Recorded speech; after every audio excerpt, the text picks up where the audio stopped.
మన మాటలు తెలియజేస్తారు.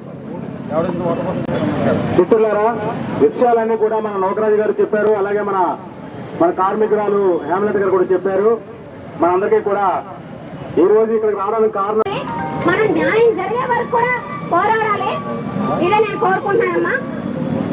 Under workers union CITU president మొన్న క్లాబ్ అంటే జీవీఎంసీలో పనిచేస్తున్న క్లాబ్ డ్రైవర్ వాళ్ళ పాపని సింహాద్రిపురం ఏరియా మన విశాఖపట్నం హెచ్పి కాలనీలో ఒక దుర్ఘటన జరిగింది. 10 ఏళ్ల పాపపై మన క్లాబ్ డ్రైవర్లు ఎవరైతే ఉన్నారో డ్రైవర్లందరూ కూడా డ్యూటీకి వచ్చేసిన తర్వాత ఆ పాపపై ఆ ఏరియాలో ఉన్న ఒక అతను అత్యాచారం చేయడం అంటూ కూడా జరిగింది. అయితే దాని మీద మొత్తం కూడా ఆన్లైన్ కంప్లైంట్ ఇచ్చి వాళ్ళ మీద కంప్లైంట్ అంటూ కూడా ఇవ్వడం జరిగింది.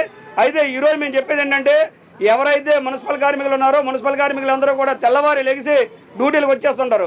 వాళ్ళ ఇంట్లో ఉన్న ఫ్యామిలీకి ఎవరు కూడా రక్షణ లేదు. ఆ యొక్క ఇళ్లలో చిన్నపిల్లలు కూడా ఉంటూ ఉంటారు. వాళ్ళకి ఒకవైపు రక్షణ లేదు.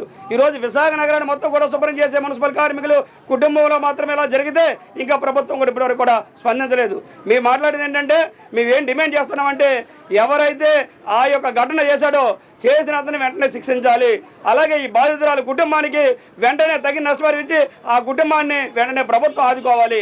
అలాగే ఏదైతే రాష్ట్ర ముఖ్యమంత్రి వర్యులు కానీ, లేకపోతే రాష్ట్ర డిప్యూటీ సీఎం గారు కానీ, లేకపోతే ఎవరైతే హోంమంత్రి గారు ఉన్నారో హోంమంత్రి వంగలపూడి అనిత గారు కానీ వెంటనే స్పందించి ఆ కుటుంబానికి న్యాయం చేయాలి.